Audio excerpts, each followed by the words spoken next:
How's it going, guys? My name is Thomas Draven, back again for another video, and in this one what we're going to be doing is the long overdue 2022 guitar collection video.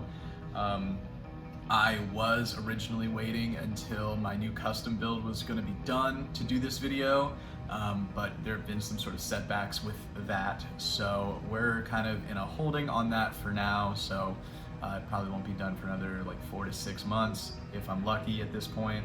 But you know, either which way, we're gonna go ahead and update you guys on what I have in the collection, what's new, what's old, and I guess everything in between. Mostly it's new and old. There's not a lot here that's kind of in between, but in any case, let's get into it. All right, so first up we have the only bass in my collection at the moment. This is a red Sub Colosseum bass that's obviously been heavily modified to be headless. I still haven't bought new strings for it because I'm terrible, and I've pretty much wrapped up recording for my solo EP for now, so it hasn't gotten a ton of use lately because it mainly lives in the studio. But when I get new strings for this, I'm going to see if they can make the string taper significantly sooner than it does currently, so that I can move these lockers up to around here and saw off the remainder of the headstock. But other than that, huge modification. The bass has remained totally the same. But yeah, other than that major modification with sawing off the headstock, this bass has remained exactly the same. I, at some point, do want to upgrade the electronics. I just haven't found the time or the money to do so quite yet. But it's probably going to be something crazy like, what is it, Nordstrand? No. Yeah. I want to do some Nordstrand pickups in the bass, as well as maybe like a dark glass tone capsule.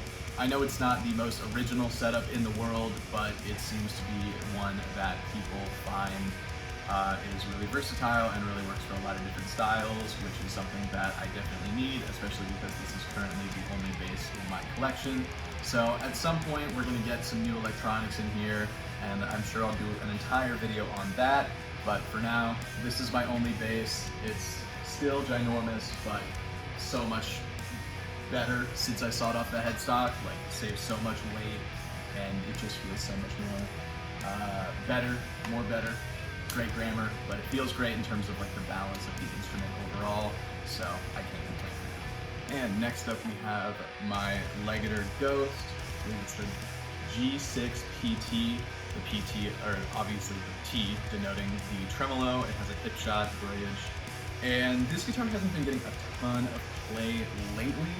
I think I'm just not jamming with the pickups anymore, which is kind of unfortunate because it is a custom pickup set by Buddha Pickups before he kind of closed up shop. So as far as I know, this is one of like the last pickup sets that he ever made, but I'm just not really loving them anymore. I think I just need to get something with a bit more bite, especially because this is my only like drop D guitar with a floating bridge, and I just want a bit more clarity and, you know, want to be able to do some nice chugs on that low string, because I'm a gent kid at heart, really, even though I don't really do genty music, at least not yet.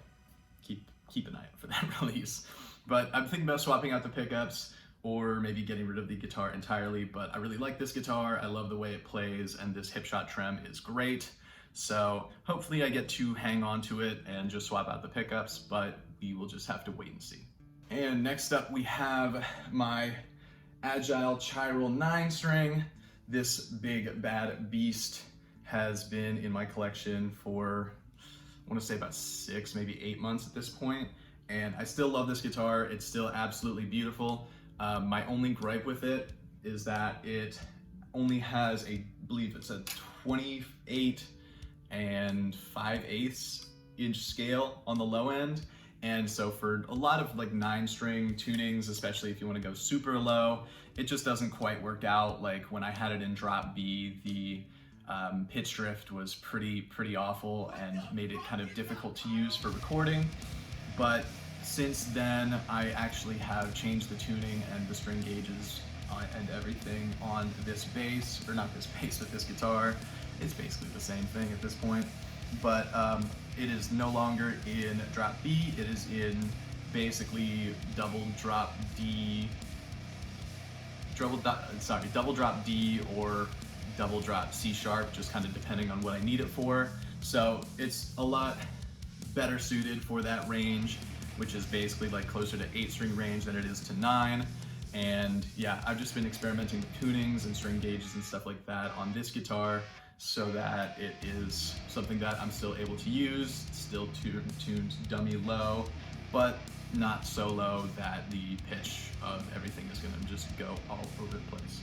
Other than that, it's basically still stock. Put a 24-volt mod in for the EMGs. Haven't swapped those out because with the 24-volt mod, I think they sound just fine. And yeah, that's pretty much this guitar. It's remained pretty much the same. And next up we have another Legator. We have the N9FP. This is like their most affordable 9-string that they produce. And I got this one for an even better deal than what they go for retail. I picked this up for like 600 bucks. I did have some like sort of cosmetic issues, but frankly, I couldn't really be bothered because it's stable, it plays well, it holds tune. And I swapped out the stock Hive pickups for some Guitarmery Atlas pickups, and obviously added a couple of aesthetic features here and there between this knob, the switch tip, and then obviously the glow-in-the-dark tape on the neck, because, you know, I didn't feel like coughing up an extra $1,000 just to be able to say that my guitar looks like Lucas Mann's Rings of Saturn, so I just decided to do the massive glow-in-the-dark inlays on my own. They haven't affected playability so far. I tried to do a really good job on them so that they wouldn't impede the playability of the instrument, and these Guitarmery pickups sound absolutely vicious, especially the bridge pickup, obviously.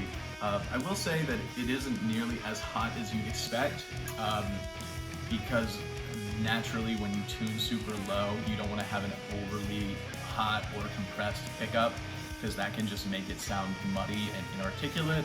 So it's actually gained back a little bit so you don't lose clarity. And then obviously the neck is great. That being said, after testing it out in a couple different configurations, the neck humbucker is currently wired to be coil split. So you have coil split neck, and full bridge, and then full bridge. Just because I wasn't really using the neck pickup for like any soloing or anything like that, so I might as well just stick to using it for cleans.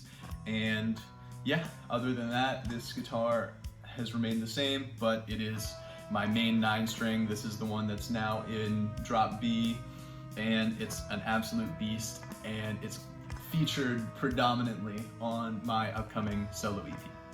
And next up we have the Ibanez Ichi 10, the Ichika Nito signature guitar.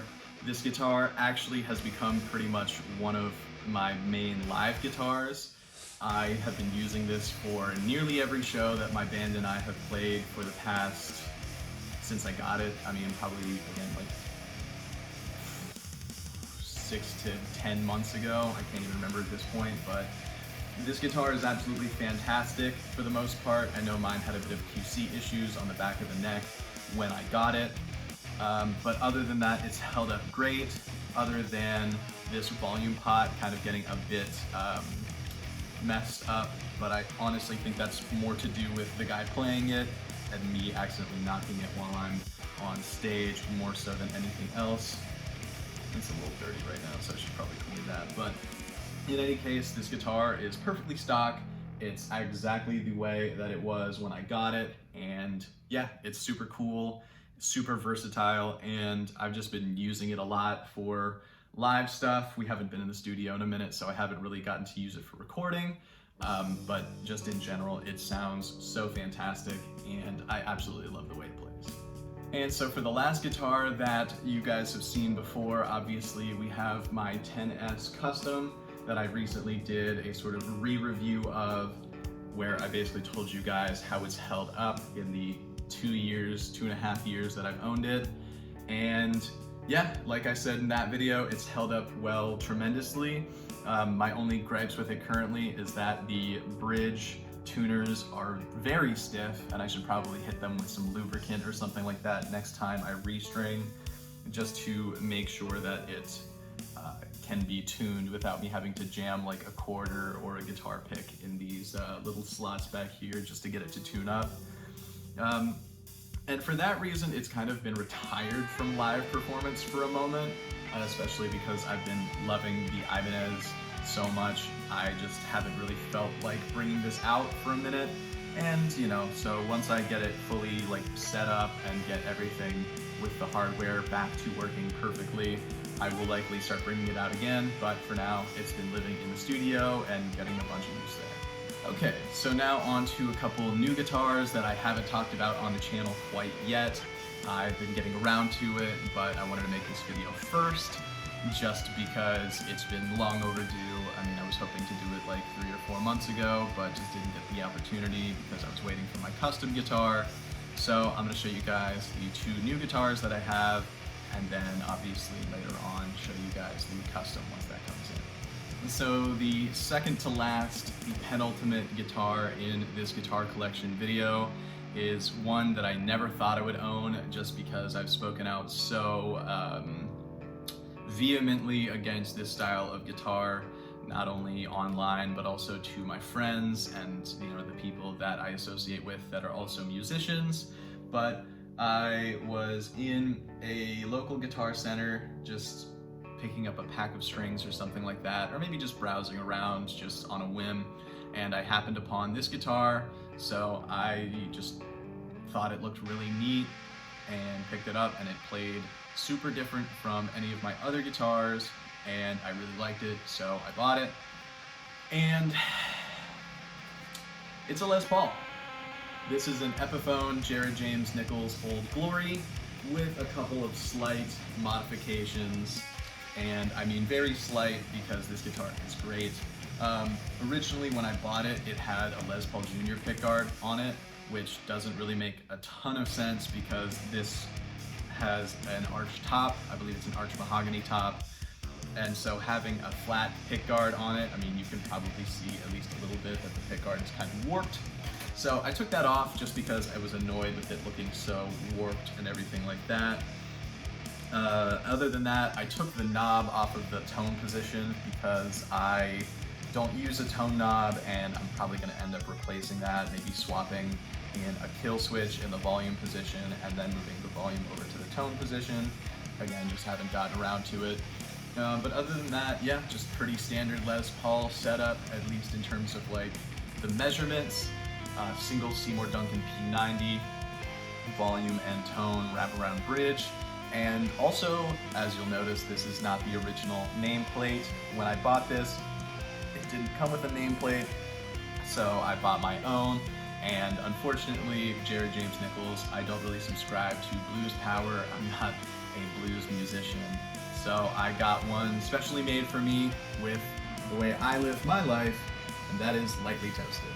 So this is my lightly toasted guitar, and it's super different from any of my headless guitars or anything else that I own, because the neck is super chunky, but it's just super fun to play. You just plug it in and don't even think about it. It's just so nice, and I've been bringing this out to a lot of shows where, I don't want to bring out something like one of my nicer guitars where if I break it or something happens to it, then either it's irreplaceable because it's custom or no longer in production, or it's something that I'd have to wait like a year and a half to get replaced, like the Ibanez headless, because those are still so back ordered. But point being is that I bought this to just have something that is a total like plug in and play, and it doesn't matter if it looks worn or beat up because that's the way I bought it. So yeah, I really like this guitar, and I'm gonna be doing a review on that soon. And yeah, this is my one and only Les Paul. And the last guitar we're gonna do in this guitar collection video is a guitar that isn't even technically mine. I'm just holding on to it for the next about 6 or 7 months for a friend of mine and that is this Legator G7FX. I believe this is probably a 2020 or 2021 model because I'm looking at the product page online and the fretboard and neck are different on these now. But basically, I'm borrowing this from a friend of mine while he's out on deployment. So basically, I just wanted to help him out because I know that that stuff can be very financially stressful, especially when you're away from home for so long. So took this off his hands, and he's gonna come back and get it when the time comes. But in the meantime, I'm going to enjoy it, maybe write something with it, and yeah, do a quick review on it at some point. I mean, already I think it's super cool. I mean, like, all the materials just look so aesthetically pleasing together, and it sounds absolutely beastly with the Fishman Fluence pickups. And it even has a kill switch, which is extra cool, especially to just come stock from Legator. And yeah, especially with the Buckeye burl top, it looks absolutely insane. I mean, you can even see how thick that cap is. So super cool, super glad to be able to borrow this for a moment, and yeah, review on this coming soon. So yeah, at the moment, that is every single guitar that I own currently, and yeah, I've done reviews and demos on most of these. Obviously, there's a couple that I need to get to that you guys have already seen, that I just haven't gotten around to reviewing yet. I will say I have been purchasing a lot more pedals recently to do sort of like a hybrid sort of setup with my pedal board. And so if that's something that you guys would like to see, at least see some of like the pedals that I own or that I use both live or in the studio, that would be really cool if you guys even want to see that, because I know I've never really talked about pedals on this channel before.